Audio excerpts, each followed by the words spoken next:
We are continuing the July theme. So I will share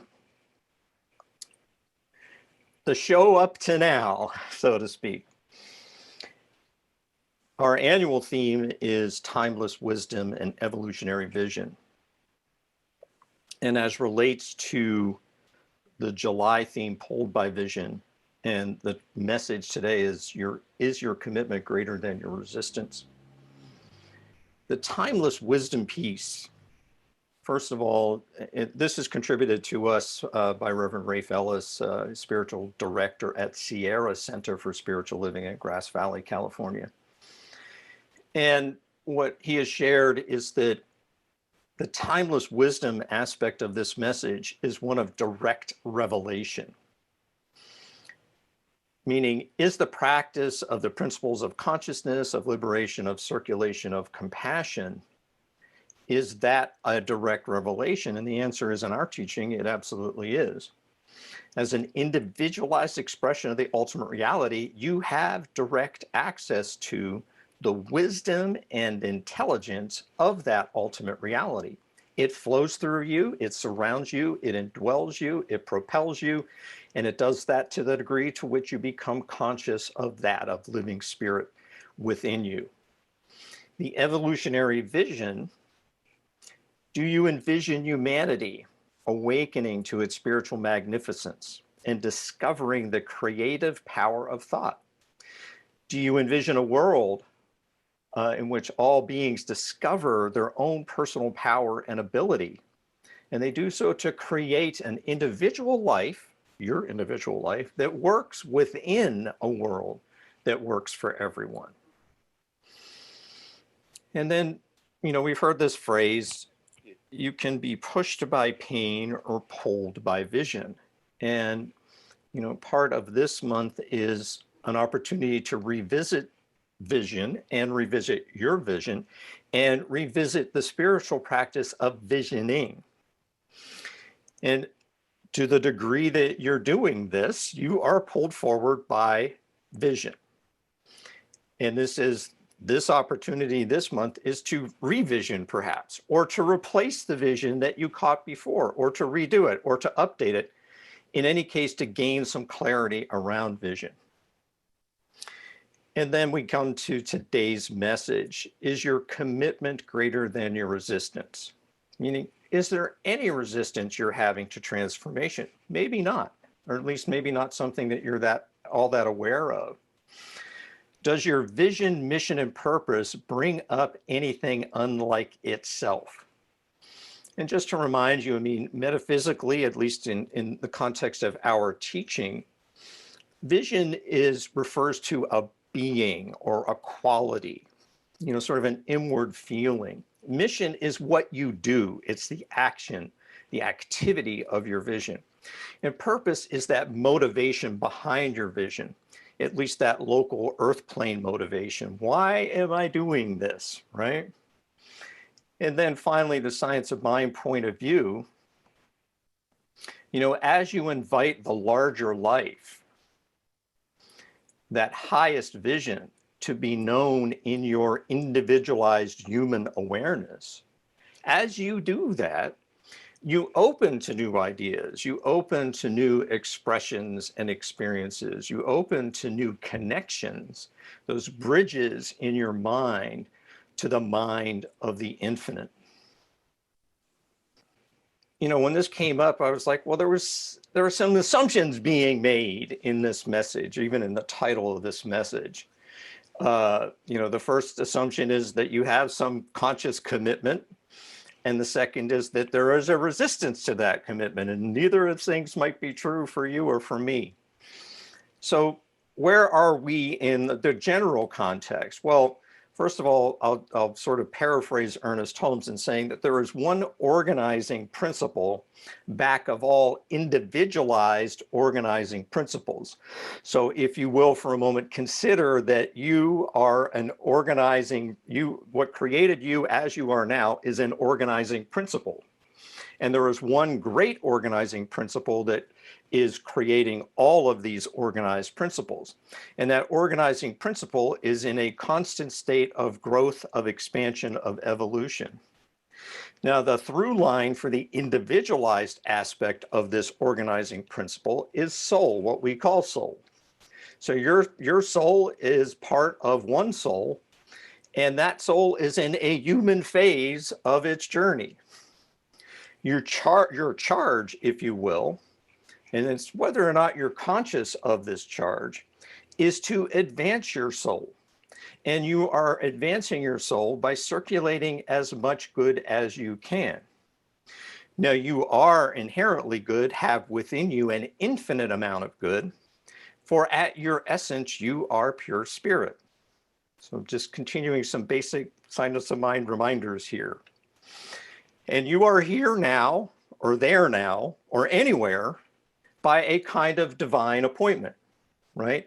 And that appointment ultimately is to fulfill your soul's purpose, to answer the call of your soul's journey. And you're here specifically now to heal, to grow, to feel better about something or anything in your life. Doesn't matter what it might be, but at the base of your motivation for joining us here today is probably around feeling better. Now, those positive, constructive inward sensations in the science of mind, that is the realm of feeling. And feeling is a direct revelation, it's a direct connection, it's a direct experience of expression in living spirit. And those feelings are ever present. Sometimes those feelings are expressed as emotions. So feelings are at the causal level. They are how prayer is answered primarily, first in feeling, and then in other, that feeling gives cause to other expressions, experiences, sometimes known as emotions, right? And those emotions are a flow. They are also a sensation. They are also intelligent. They also have a message. So this human phase of your soul's journey is dedicated to, I'm just going to stop right there, right? So we all know the first line of the Lord's Prayer, and I'll put it in these terms for us now. It says, "Our beloved Creator, who art in heaven, hallowed be thy name. Thy kingdom come, thy will be done on earth as it is in heaven." Now, in the Aramaic, that first line is read this way, Awun dwashmeya nit kadash shmach, right? And the phrase I want to focus on here is nit kadash shmach. And within that phrase, you hear this term kadash, right? And kadash is what we would call kosher, right? That would sort of be the modern English translation of kadash. Now, kosher means, kadash means to set aside for a sacred or a high purpose, right? So if I say this human phase of your soul's journey is dedicated to, I'm saying that there's something important, there's something sacred, there's something to set apart for the highest meaning that that your soul's journey takes precedence around, takes importance in your life. So this human phase of your soul's journey is dedicated to healing, right, as much as you can, to being genuinely and authentically good as best you can, to being as compassionate as you can. And that compassion means being compassionate for yourself and being compassionate towards others or for others. It means shining as much of your light of possibility as much as you can. It means circulating love and peace and joy as much as you can. Then the question becomes, what is your commitment, if that's even the word that applies? Because a dedication is something a little different than commitment. So how does that come about? How do you bring that about in your life? Well, this is pretty easy because we have these magnificent spiritual practices in the science of mind. And here's a few of them. So, you know, to fulfill this phase of your soul's journey, and to grow it and to advance it. Meditation, Reverend Sunshine led us on some of that earlier. Treatment or affirmation or prayer. That's how Reverend Sunshine began our spiritual practice this morning. Doing some form of spiritual study or reading. Journaling can be a form of spiritual practice. Visioning, which is really our focus for the second month this year, that gives you an idea of how important it is as a spiritual practice. Being of sacred service, seeing your spiritual counselor or practitioner, giving as a spiritual practice. We'll have an opportunity for that in a minute. And doing what you're doing now, which is joining a beloved community. And it becomes a beloved community experience to the degree that you're giving yourself over to your personal and communal growth and expansion. So, you are consciously, by engaging in spiritual practice, you are consciously answering your soul's charge. And the more consistently you practice, the better you're going to feel.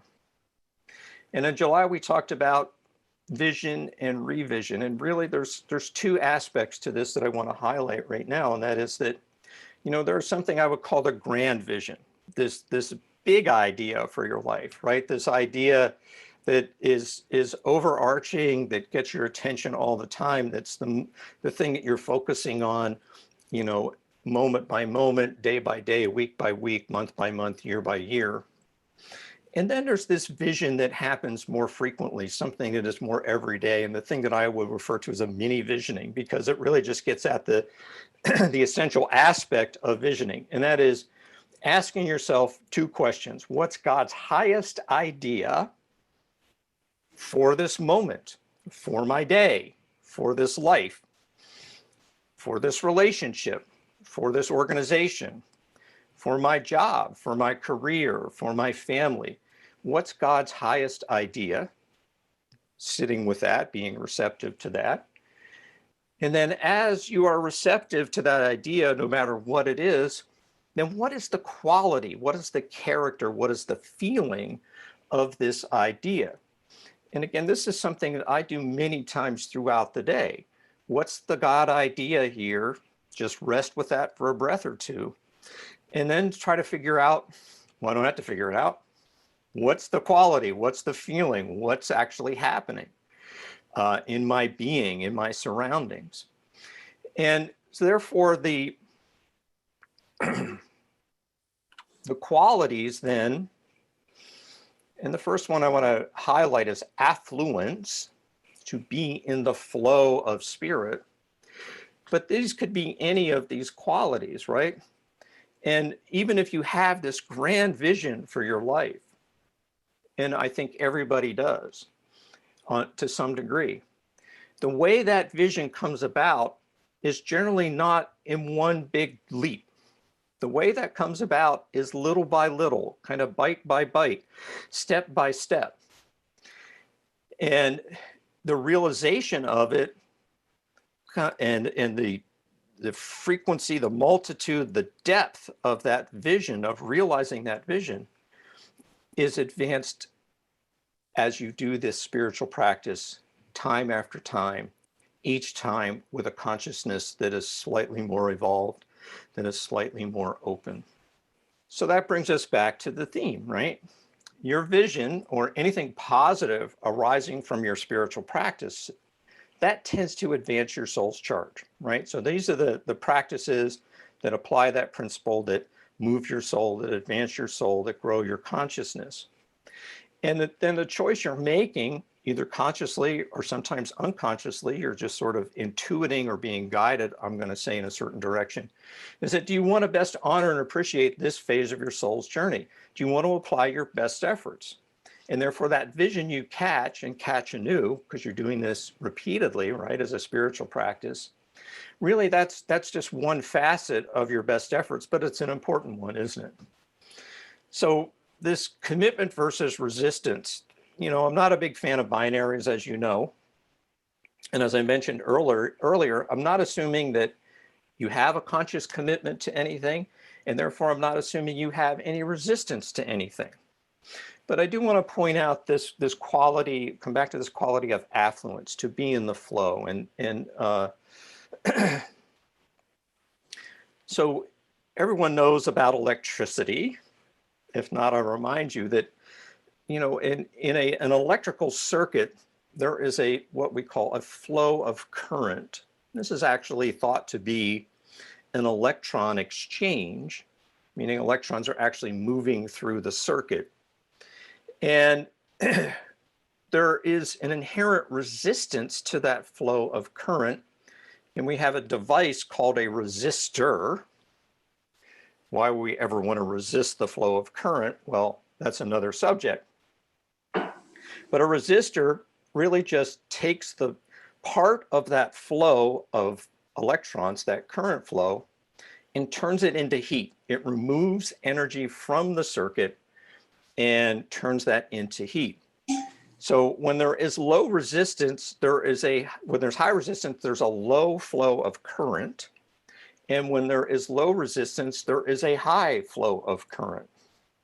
So resistance in and of itself, my point is not a showstopper, right? If you're having resistance around something in your life, it's not necessarily cutting it off to zero. There still could be a trickle of current, right? There still could be something flowing in that circuit, in that divine circuit.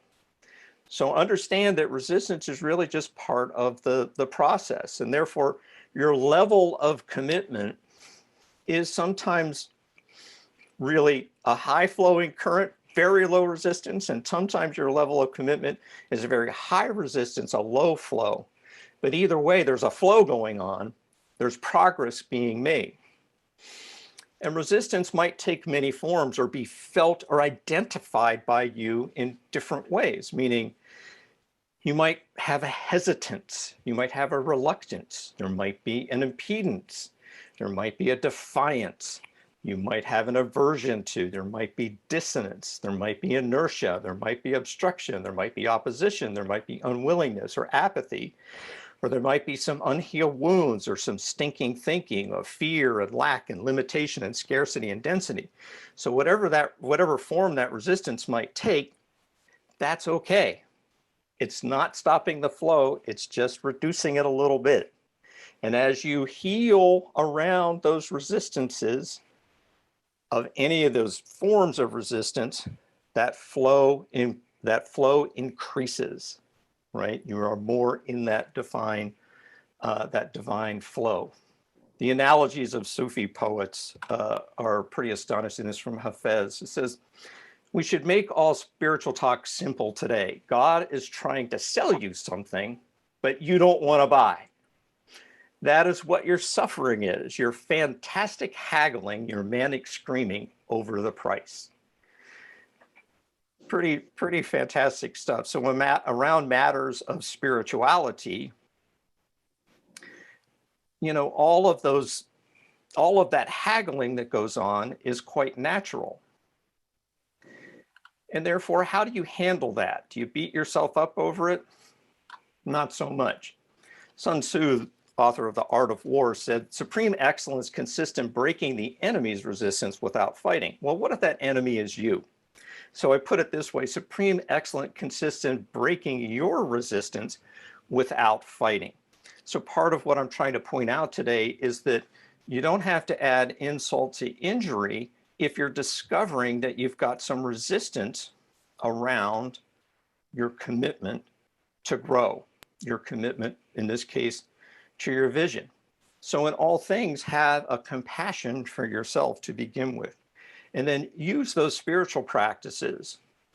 So if and when these limiters to your flow get your attention, it's merely something that you're called to heal. So at that point, you set aside whatever that level of commitment or dedication might be in your life or intention might be in life, and then you pay attention to what has your attention. And as you pay attention to what has your attention, that's where that flow increases. You're healing, and you notice that commitment, that dedication begins to return, and in fact, it will grow. Now, one of the one of the common complaints we hear around relationship, and this is also a reference to the Sufi poets who often liken one's relationship to God, to living spirit, as kind of a romantic relationship, the same one would have for a spousal, close, intimate relationship. And in those relationships, in the common discussion, we hear, well, oh, if this person would only commit, someone's dating and they're complaining about the other person, they have a lack of commitment, which is limiting, some dimension of that relationship, at least in one person's eyes. And even when there is some form of commitment, often people have judgment about the other person's level of commitment, right? And so is that true about a commitment to spiritual growth? Is that true about a commitment you might have to a visioning or to vision in your life? So it's important to understand then, to what are you committing? So commitment can be this feeling of responsibility, of obligation, of duty, of charge. Commitment can mean a dedication or a devotion or an allegiance or a faithfulness. And commitment can be a vow or a promise or a pledge. So it's important for you, let's say you're in a relationship, it's important for the two of you to kind of agree, communicate, talk it out, decide what it is this term commitment refers to in that relationship. Well, the same thing is true for you in your relationship to your soul's journey and your spiritual growth. To what are you committing, right? To get clear around what that commitment is. Commitment is not a fixed thing. Commitment evolves. And at times it appears to be tested and stressed and strained, right? And that is part of the commitment growing, right? That's a natural part of growth. So ultimately, a commitment transforms into a kind of a healthy mutuality, we'll call it. There's a kind of a palpable feeling of liberation. And that in that committed relationship, be it one to another or one to one, you to living spirit, that unconditionally revels in the truth of your essence. And as that happens, that term and that feeling of commitment tends to just dissipate. And in its place is this sort of natural blending, this natural bonding, this natural flow to this process that you are so now consciously engaged. So that vision that you catch for your life, the grand vision and the daily vision for this human phase of your soul's evolution, that might be something to which you might commit based on that level of commitment that is your understanding. And really the best test for the commitment that you are making, in this case, the commitment you might be making to vision, is it something in which you enroll and engage? Do you sign up for this and do you participate in it? And that often might be that point of resistance, right? And that's where that level of commitment gets defined for you. I can commit to this much and I can do so freely and fully. That next step of it is what it's evolving into. You might catch a glimpse of that, but know that that's the direction in which you are moving. And this relates to the circuit, the flow, right? The lesson which these observations convey is be and not seem. Let us acquiesce. Let us take our bloated nothingness out of the path of divine circus. Let us unlearn our wisdom of the world. Let us lie low in living spirit's power and learn that truth alone makes rich and great. So this is your course, your path in God, to so commit, to so enroll, to so engage. And it might feel like an intention or a dedication. It might feel like a devotion. It might feel like a vow. And this you do for yourself to that infinite creative that created you, that organizing principle that organized you. And it organized you, dropped you into this human phase. It is that commitment that heals you, that sustains and flourishes you, that propels you, that connects you, that fulfills you, that liberates you from any notion of commitment, that you're living in an ever-increasing circulation of love and compassion. And so it is. Thank you so much.